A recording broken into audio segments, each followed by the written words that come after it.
menjadi warga negara Indonesia ya itu pilihan hati saya yang terdalam. Bisa jadi orang tua atau anak yang berkeluarga negaraan ganda ini itu lupa mengurusnya lebih lah dari 21 tahun. Apa ininya konsekuensinya Pak? Konsekuensinya tentu ketika dia melampaui masa yang telah ditentukan, beda 1 hari saja sudah masuk rezim pengaturan yang lainnya. Tapi kan kadang dinamika suatu wilayah berbeda-beda ya. Dulu mungkin semangatnya pengen anaknya jadi warga negara asingnya gitu. Tapi ketika di kemudian hari bisa saja dia berbalik. Anak saya mau WNI.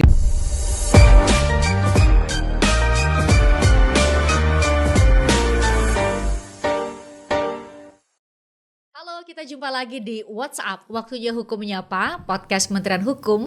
Kali ini kita akan bahas mengenai ABG. Bukan anak baru gede, tapi anak berkewarganegaraan ganda. Saya sudah bersama dengan Katarina, semoga gak salah nyebutnya ya, Katarina Stockmuller. Iya betul. Makasih ya, ini dari Jogja loh, didampingi langsung sama Pak Dirjen Administrasi Hukum Umum, Dr. Widodo SHMH. Makasih Pak Dirjen. Selamat pagi. Kali ini kita bicara, saya baru tahu tuh ternyata ada istilah perca ya, perkawinan campuran. Nah, Katarina ini Pak Dirjen berasal dari orang tua perkawinan campur dari Austria, ayah dan ibu dari Indonesia, khususnya dari Jogja. Iya. Dan sekarang tinggal di Jogja. Saya nggak perlu ngenalin lagi, udah kedengeran kan aksennya. Nah, Kat mungkin bisa cerita tuh, berarti akhirnya memilih menjadi warga negara Indonesia umur? Saya dulu umur 20, jadi sebelum usia 21 tahun. Sudah memilih menjadi warga negara Indonesia. Gimana caranya memilih gitu waktu itu? Kalau sebelumnya kan kalau di undang-undang kita itu kan usia 17 tahun itu kan sudah harus memilih. Tapi waktu itu saya ke kedutaan Austria waktu itu bilangnya tinggal diundur dulu saja sampai usia sebelum usia 21 tahun memilihnya. Jadi saya memilih usia 20 tahun begitu. Nah, untuk legalisasi ya, supaya untuk bisa melegalkan tuh Kat memilih warga negara Indonesia itu gimana caranya? Waktu itu banyak sekali dokumen yang harus dipersiapkan. Dan juga misalnya dari saya pikir dari setiap negara itu punya kebijakan yang berbeda ketika untuk mengurus pelepasan kewarganegaraan gitu. Justru ngurusnya ke Austria juga ya? Iya, harus ngurus ke Austria juga. Jadi ketika itu kalau dari pihak Indonesia, kalau saya tidak salah ingat itu kan harus ada surat yang berisikan seperti dari pejabat yang terkait yang menyatakan bahwa saya melepaskan kewarganegaraan Austria. Nah, ketika itu dari pejabat Austria yang ada di kedutaan itu tidak mau begitu. Jadi merasa kayak ini bukan kuasa saya begitu. Jadi harus melalui pengadilan yang ada di Austria dulu. Iya, jadi semua dokumen yang menyatakan saya bahwa juga menjadi warga negara Indonesia itu harus diterjemahkan ke dalam bahasa Jerman semua. Iya, dan juga harus melalui penerjemah yang tersumpah begitu. Berapa lama tuh prosesnya? Mungkin bisa hampir sekitar 2 bulan waktu itu. Lumayan ya. Lama, iya. Lumayan lama. Terus kenapa jadi memilih warga? Ya udah kita firm aja deh. Kan mau beli warga negara Indonesia. Kenapa? Karena saya kan sudah lama tinggal di Indonesia juga, terus teman-teman keluarga. Dari umur 4 tahun, benar ya? Iya, dari umur 4 tahun sudah ada di Indonesia juga ya. Saya merasa lebih Indonesia gitu daripada orang Austria. Bahkan dari jangan-jangan lancar sekali bahasa Jawanya? Iya, bahasa Jawa juga udah lancar sekali. Meskipun awal-awal kesulitan ya? Iya, awal-awal kesulitan karena dulu kan saya cuma bisa bahasa Jerman. Iya. Pertama kali datang ke Indonesia. Setelah itu ya lingkungan saya ya orang-orangnya pada ngomong bahasa Jawa ya akhirnya saya ngikut. Sampai sekarang bahasa iya. Indonesia juga di Jawa-Jawa di Jawa-Jawa aksennya.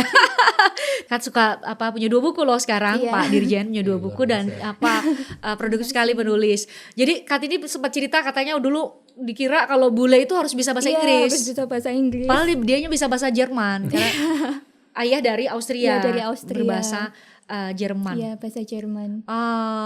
Pak Dirjen mungkin bisa kasih perspektif nih, kalau untuk yang anak percaya perkawinan campur seperti Kat itu kasusnya berarti ada prosedur memang ya harus dilewati untuk ketika mau melepaskan kewarganegaraan salah satunya atau misalnya memilih warga negara Indonesia gitu ya. Iya, memang sesuai dengan undang-undang kewarganegaraan kita, ketika seorang anak itu telah berusia 18 tahun, kemudian ada toleransi 3 tahun untuk proses penyesuaiannya, untuk proses pengurusan memilih karena dianggap sudah dewasa untuk menentukan masa depannya, apakah memilih warga negara Indonesia atau warga negara asingnya kan gitu.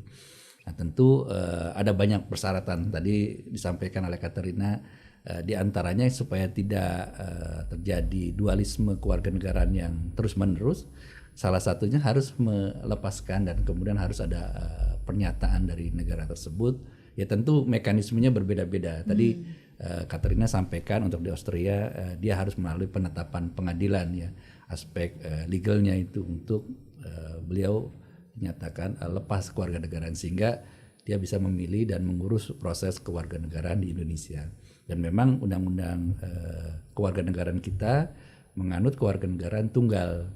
Dia baru dikatakan kewarganegaraan ganda terbatas itu hanya untuk anak-anak ini gitu. Jadi diberi kesempatan sampai dengan dia dewasa 18 tahun dan diberi toleransi 3 tahun untuk proses untuk perubahan peralihan status kewarganegaraannya. Makanya beliau mendapatkan haknya sebagai warga negara Indonesia dan alhamdulillah tentu ada pertimbangan-pertimbangan subjektivitas beliau juga.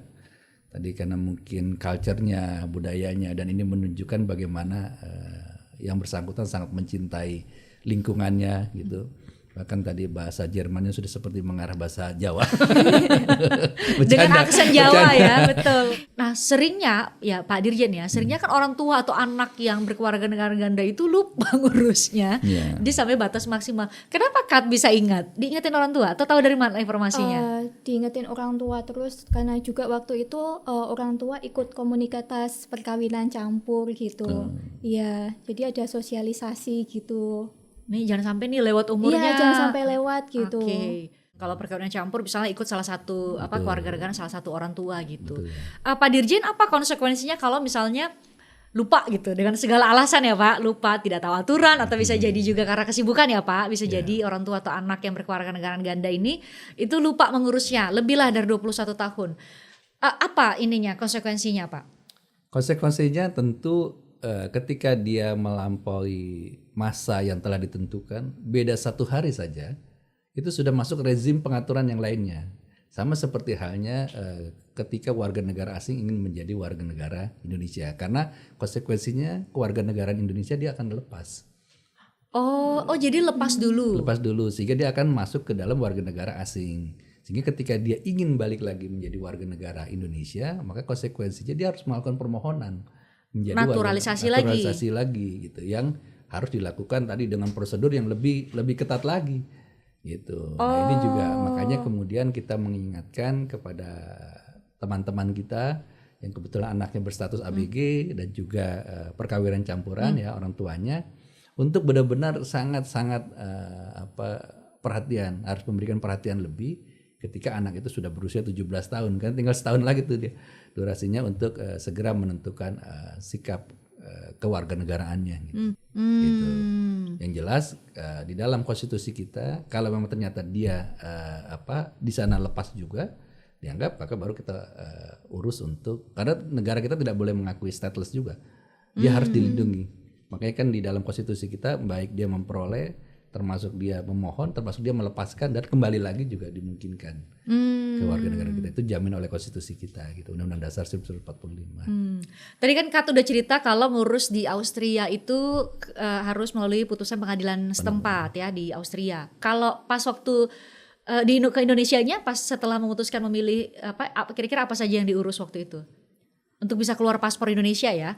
Untuk bisa keluar paspor Indonesia ya dokumen-dokumen yang menunjukkan bahwa saya sudah melepaskan kewarganegaraan Austria ya kalau waktu itu saya mengurusnya secara online. Dilampirkan. Ya, dilampirkan secara online. Dalam permohonan yang dia lakukan. Iya, permohonan.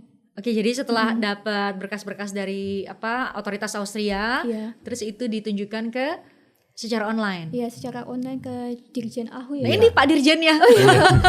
Direktorat Jenderal AHU. Memang sejak 2017 kita sudah ada sistem layanan secara online sehingga teman-teman nanti menyampaikan dokumen-dokumen pendukungnya termasuk permohonan menjadi warga negara Indonesia dan dokumen tadi pelepasannya. Kan kita Bukti bahwa sudah memastikan melepaskan, bahwa di sana sudah dilepas. Jangan sampai di sini diusulkan, diproses, jadi diberikan di sana ternyata belum. Itu nanti kan tetap ganda juga ketika dia sudah dewasanya ini. Makanya harus ada kepastian di sana harus dilepaskan. Nah, ini juga berlaku bagi mereka-mereka yang sekarang juga mengajukan permohonan ketika warga negara asing. Dari teman-teman Direktorat Ketatanegaraan itu nanti diverifikasi data-datanya itu untuk memastikan kewarganegaraannya lepas dari sana karena kita menganut kewarganegaraan tunggal. Tunggal ya. Ada beberapa negara lain yang memang sampai umur berapapun boleh gitu ya. Ada beberapa negara. Tadi Kat bilang tuh semua ngurusnya berarti online. Iya, online. Semua dilampirkan. Jadi Kat nggak perlu datang ke Jakarta atau nggak perlu datang ke kantor manapun secara fisik. Jadi ngurusnya online. Iya, ngurusnya online. Nah, mungkin bisa diceritain. Oh, kalau sekarang sih kalau dari pihak Indonesia fitur-fiturnya semuanya sudah mudah. Jadi bukan ini aja websitenya. Terus habis itu upload dokumen-dokumen yang diperlukan gitu. Terus habis itu mungkin harus nunggu beberapa waktu agar dapat permohonannya disetujui menjadi warga negara Indonesia. Berarti sebenarnya nggak ada alasan ini sih Pak ya sebenarnya ya keterlambatan ya karena semua berarti bisa ngurus dari mana aja dong ya kalau karena sudah dilakukan secara online. Betul, apalagi sekarang dengan semangat Pak Menteri dan kita semua untuk menerapkan transformasi digital ya. Jadi ketika dia misalkan ingin mengurus permohonan kewarganegaraan baik itu mendapatkan atau pelepasan dan lain sebagainya di fitur itu bisa diklik dan kemudian bisa unggah dokumen-dokumen yang diperlukan dalam bentuk PDF atau file manapun betul. Itu ya. Dan tapi nanti ke depan setelah super app ini jadi kita lakukan secara by digital semuanya. Jadi sebelum dokumen itu lengkap dia nggak bisa submit. Jadi kan kadang-kadang teman-teman suka bilang kok prosesnya di AHU lama banget sih berbulan-bulan kadang bertahun-tahun. Sebenarnya bukan karena berbulan-bulan atau bertahun-tahunnya tapi karena ada dokumen yang tidak lengkap begitu dia submit terus kemudian ada mekanisme tahap berikutnya nanti wawancara.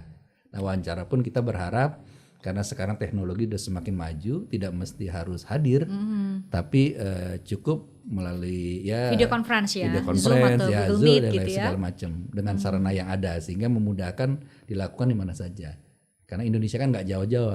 Betul. Indonesia ada Kalimantan, ada Sulawesi yang semua bisa. Mungkin nggak begitu lancar, tapi paling tidak dia memahami aksen-aksen tertentu. Cukup memahami. Ya paling tidak ya nyanyi Indonesia Raya dia pernah dengar atau mungkin Pancasila yang menjadi filosofi kita berbangsa dalam bernegara juga dia bisa paham. Ya sebenarnya wawancaranya hanya sebatas nilai-nilai kebangsaan dan meyakinkan bahwa dia memang sangat memahami culture dan nilai-nilai kenegaraan kita sehingga layak untuk kita perjuangkan menjadi warga negara Indonesia. Gitu. Gitu logikanya ya. Betul, kenapa ada proses wawancara. Ini Katarina meskipun nggak ikut wawancara waktu itu tapi kayak bener kata Pak Dirjen ya nggak perlu diwawancara sudah sangat Indonesia. Jadi ini sebenarnya pilihan Katarina sendiri atau dipengaruhi oleh orang tua atau mama misalnya kamu harus warga negara Indonesia kan mama dari Yogyakarta kamu pilih warga negara Indonesia atau ini pilihan dari hati yang paling dalam memilih warga negara Indonesia? Kalau menjadi warga negara Indonesia ya itu pilihan hati saya yang terdalam. Kenapa? Sebelum pemberlakuan Undang-Undang Kewarganegaraan tahun 2006 itu kan waktu itu menggunakan Undang-Undang Kewarganegaraan yang tahun 58 ya Pak. Waktu itu kan saya belum bisa menjadi warga negara Indonesia. Jadi mengikuti kewarganegaraan ayah. Karena waktu itu kan Indonesia menganut asas ius sanguinis. Ius sanguinis, darah ya, darah. Garis keturunan. Ya, garis keturunan. Jadi garis keturunan yang waktu itu yang dilihat itu hanya garis keturunan ayah saja, bukan dari ibu gitu. Jadi kan ya kalau menjadi WNA dan tinggal di Indonesia kan administrasinya susah ya. Iya, jadi saya melihat perjuangan ibu saya dulu yang ngurusin administrasi itu ya lebih baik saya jadi WNI saja begitu. Toh dari umur 4 tahun? Ya dari umur 4 tahun juga sudah di Jogja gitu. Jadi ya saya juga kurang begitu merasakan paspor Austria saya waktu itu. Karena ya saya tinggal di Indonesia lama gitu. Saya juga jarang kembali ke Austria gitu. Dan juga saya merasakan seperti makan di Indonesia, minum air Indonesia gitu. Ya jadi ya lebih baik saya jadi warga negara Indonesia gitu. Karena dari masih kecil sih Pak ya, Iya. dari masih kecil. Jadi makanya dari segi aksen kayaknya gaya bertutur dan lain-lain itu sangat kita sekali saudara-saudari kita di Jogja. Jadi walaupun Cara dia berkomunikasi dengan teman-teman sekolahnya, Betul, bermainnya kan ya pasti lingkungan itu sangat membentuk karakter seseorang. sehingga itu juga ikut mempengaruhi pilihannya. Nah, kami sudah menyiapkan polling, Pak Dirjen. Ini saya coba bacakan, nanti ditampilkan di layar ya. Ini kalau Anda punya pilihan mana yang lebih penting bagi masa depan anak. Pertama, apakah paspor yang kuat untuk bepergian ke negara lain, ya gitu ya. Atau identitas dan kewarganegaraan, atau kombinasi keduanya, atau yang keempat, ada kesempatan pendidikan dan karir. Ternyata coba kita lihat hasilnya sudah ditampilkan nih. Ada kesempatan pendidikan dan karir 38%. Kombinasi keduanya 25% ya, sama besarnya dengan identitas dan kewarganegaraan 25%. Terus ada paspor yang kuat untuk bepergian ke negara. Jadi macam-macam nih Pak Dirjen ternyata ya alasan masing-masing ketika memilih kewarganegaraan untuk anak atau buat dirinya sendiri. Karena kan 18 itu sudah diasumsikan dewasa ya Pak, sehingga kemudian pilihan hukum kita memberikan kewenangan kepada yang sudah dianggap dewasa ya, umur 18. Nah tadi kan kita bicara mengenai perkawinan campuran nih Pak. Jadi kayak tadi Austria tuh akan ada penetapan pengadilan. Mungkin bisa jadi negara lain beda ya Pak ya. Beda lain, cara melepasnya seperti apa dan seterusnya. Ada yang cukup mungkin dari kedutaan memberitahukan bahwa oke, selesai gitu. Tapi ada juga yang butuh prosedur mungkin dari kementerian terkaitnya di dalamnya, atau tadi melalui lembaga judisialnya. Putusan pengadilan putusan ya. atau penetapan pengadilan gitu. Jadi ya itu hak kedaulatan negaranya masing-masing untuk mengatur tersebut. Ada juga yang sebenarnya negaranya menganut dui kewarganegaraan, bagi dia gak ada problem, silakan aja. Tapi bagi kita yang jadi masalah, Anda harus lepaskan karena kita menganut satu gitu. Warga negara tunggal ya, kewarganegaraan tunggal.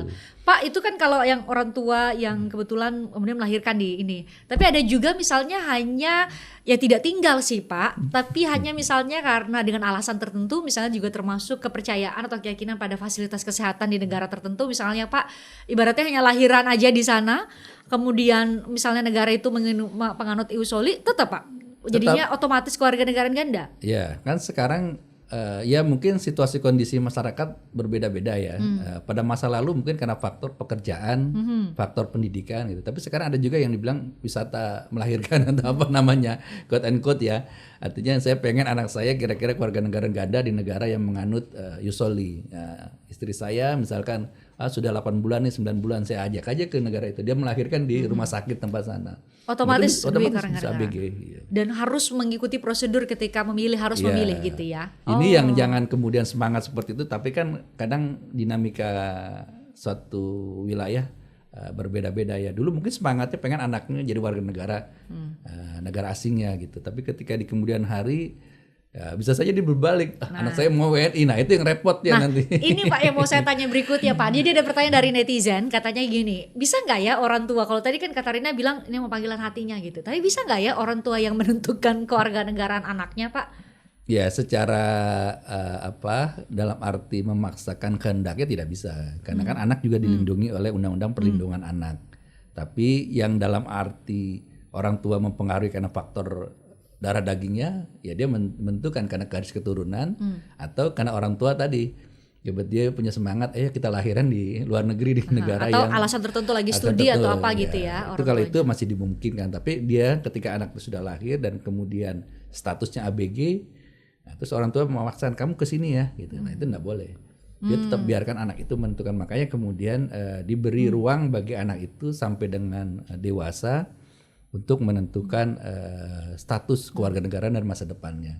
Dan pada saat itu dinilai oleh hukum ya dia layak dan mampu untuk menentukan ketentuan hidupnya sendiri. Oke, makanya umurnya pilihannya itu ya, 18 tahun. Pak, ada pertanyaan juga dari netizen nih Pak. Kenapa ada ABG yang proses status kewarganegaraannya lama? nih, anak berkewarganegaraan ganda, proses untuk mendapatkan status kewarganegaraannya itu lama. Maksudnya pindah jadi memilih warga negara Indonesia, Pak. Dibanding dengan kalau pemain bola cepet, Pak. Katanya ini curhat nih kayaknya nih pasti. Ya pertama tentu biasanya yang kita dapatkan dan kita temui saat ini persyaratannya tidak mencukupi. Ya tentu tidak lengkap dan lain sebagainya. Yang kedua seperti tadi sampaikan bahwa ada kasus Mbak Katarina ini kan, dia tepat waktu. Ketika memohon tepat waktu maka segala sesuatunya pasti prosedurnya akan lebih mudah. Kalau dia sudah melampaui waktunya, nah ini yang jadi problem. Bagaimana naturalisasi warga negara asing menjadi warga negara Indonesia? Kok sepertinya gampang ya untuk beberapa atlet dan lain sebagainya. Sesungguhnya orang tampilannya kesannya kayak gampang karena hanya lihat penggalan ujungnya saja, hilirnya saja. Pas sudah itu ya. Padahal namanya, proses Pak? Ya sudah proses sumpahnya saja, betul. sumpahnya saja. Atau pada saat DPR menyetujui saja. Tapi prosesnya itu sesungguhnya panjang dari kementerian lembaga terkait. Karena itu harus diusulkan oleh kementerian lembaga terkait, bukan oleh Kementerian Hukum saja gitu. Jadi misalkan kayak pemain atlet ya, tentu berkaitan dengan Menpora. Menpora harus memverifikasi, melacak garis keturunannya segala macam, kelengkapan administrasinya segala macam. Baru setelah itu dipropose, di clearance oleh Kementerian Hukum bersama-sama. Setelah itu baru masuk ke Seknek, presiden mengusulkan kepada DPR gitu. Panjang juga ya sebenarnya. Panjang. Ya. Nah, jadi subjektivitas presiden pun bisa iya bisa tidak kan gitu, walaupun ya dalam hal ini menteri bisa mengusulkan gitu. Nah, demikian juga dengan DPR, politik hukumnya pun DPR ada banyak fraksi. Jadi memang nggak terkesan kelihatannya gampang segala macam. Jadi proses politiknya juga cukup panjang dan harus melibatkan representasi rakyat Indonesia dalam arti ya tadi presiden karena dipilih oleh rakyat langsung, presiden mengusulkan dan kemudian DPR selaku wakil rakyat juga atas nama rakyat Indonesia memberikan persetujuannya. Nah, itu tentu karena atas pertimbangan dia memiliki prestasi olahraga di bidang tertentu. Nah, ke depan, ini Pris, kita berharap ada RUU Kewarganegaraan baru, bukan hanya atlet saja, tapi mereka-mereka yang memiliki talenta yang luar biasa di bidang ilmu pengetahuan teknologi, di bidang mungkin seni dan lain sebagainya, sepanjang itu diusulkan oleh kementerian lembaga terkait, nanti bisa kita propose menjadi warga negara Indonesia. Tentu harus melalui mekanisme naturalisasi seperti yang tadi. Kan kita ke depan tentu Indonesia 2045 ini Indonesia yang Indonesia emas kan, sumber dayanya harus baik, pembangunannya harus baik, segala macam dibutuhkan orang-orang yang memiliki kompetensi tadi. Mungkin ada ahli nuklir, ahli ruang angkasa, biologi, rekayasa biologi dan lain sebagainya, teknologi informasi dan lain sebagainya. Nah itu banyak yang diperlukan. Dia tentu nanti juga akan dilakukan secara selektif. Oke, berarti sekarang lagi dalam proses revisi ya, menuju revisi Undang-Undang Kewarganegaraan. RUU Kewarganegaraan. Oke. Pak, ini ada di Bali itu ada 21 anak berkewarganegaraan ganda yang resmi menjadi, mungkin Bali memang banyak ya Pak, karena kan mungkin perkawinan campur relatif lebih banyak terjadi di sana. Di sana berarti ada pengurusan khusus. Mungkin Kat bisa cerita secara dari perspektifnya Kat sendiri, kenapa sih Kat memilih untuk jadi warga negara Indonesia? Apa kemudahan-kemudahan didapat setelah pasti nih berwarga negara Indonesia? Apakah karena bisa lebih gampang untuk kuliah, mengurus ini, membangun usaha dan lain-lain? Mungkin Kat bisa cerita ya, supaya bisa memberikan semangat kepada mungkin yang lagi masih ogah ngurus berkas buat menentukan kewarganegaraan padahal dia mungkin saat ini masih berkewarganegaraan ganda gitu. Kalau untuk saya kan karena saya sudah tinggal di Indonesia lama, jadi ya untuk kuliah juga lebih dimudahkan kalau misalnya saya menjadi warga negara Indonesia daripada warga negara asing. Juga kalau misalnya suatu saat nanti saya ingin membeli rumah atau segala sesuatunya juga lebih mudah menjadi warga negara Indonesia dibandingkan warga negara asing begitu. Dan prosesnya ternyata bisa online kok, dan Pak Dirjen bilang tadi kalau udah jadi nih super app mungkin jauh lebih mudah lagi, bisa diurus dimanapun.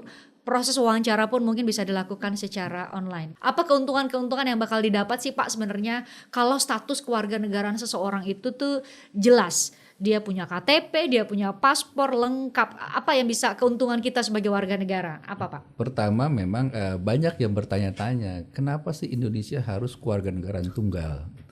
Banyak yang bertanya. Kenapa harus milih sih? Harus milih gitu. Kenapa sih nggak boleh kewarganegaraan gitu? Ya tentu para the founding fathers kita, para pimpinan nasional kita, para pembentuk undang-undang kita sangat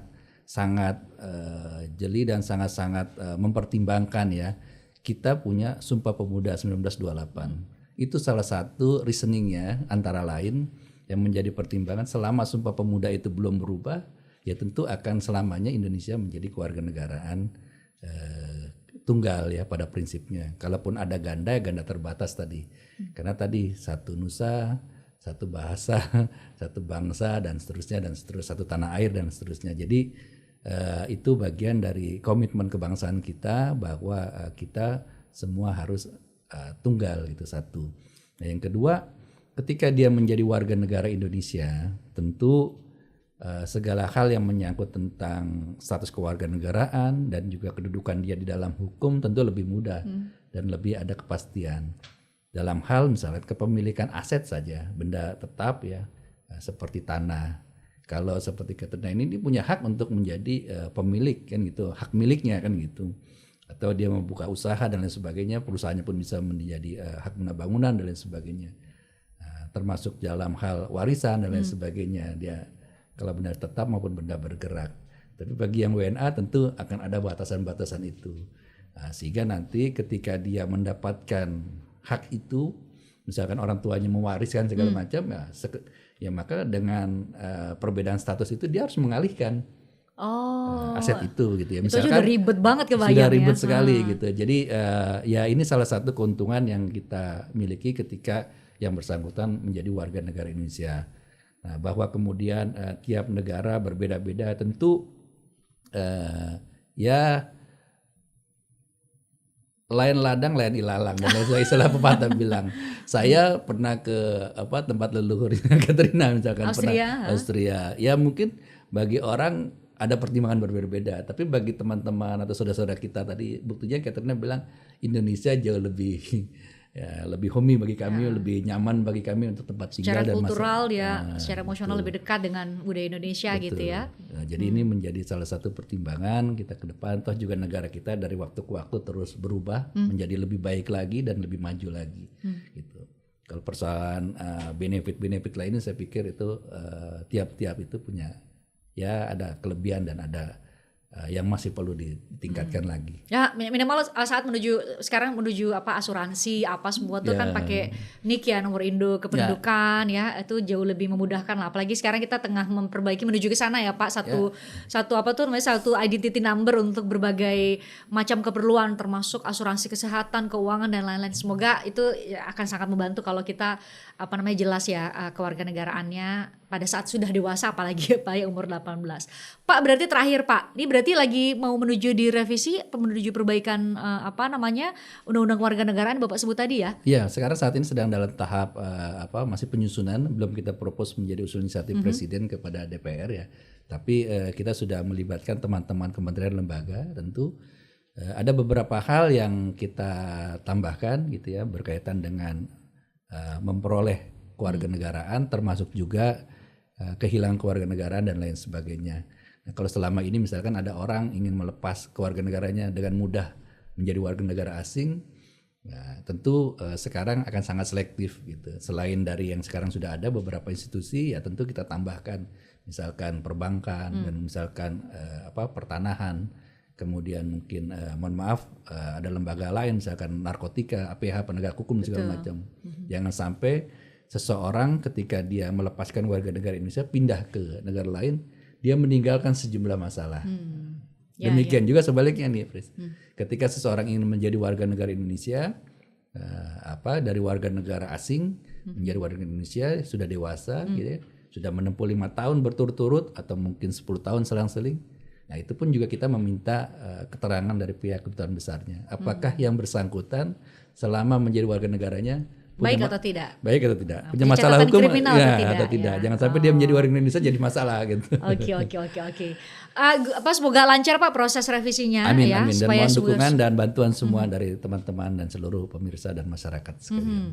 Terima kasih juga buat Kat ya, sudah menyemangati. Jadi mungkin sekarang karena semua sudah online, mungkin tidak ada alasan yang signifikan untuk menunda-nunda untuk mengatur, sehingga kemudian ada kepastian bagi teman-teman yang masih saat ini berkewarganegaraan ganda terbatas di usia 18+3 itu maksimal sekali. Terima kasih, semoga jadi edukasi ya buat semuanya. Pak Dirjen makasih ya. Makasih. Kak, terima kasih ya. Selamat menjalankan studi di S2 Wih, luar Hukum biasa. Pak. Selamat. Universitas Gadjah Mada. Ya, sukses selalu ya. Terima kasih juga buat Anda yang sudah nonton. Kita jumpa lagi di lain kesempatan. Sampai jumpa.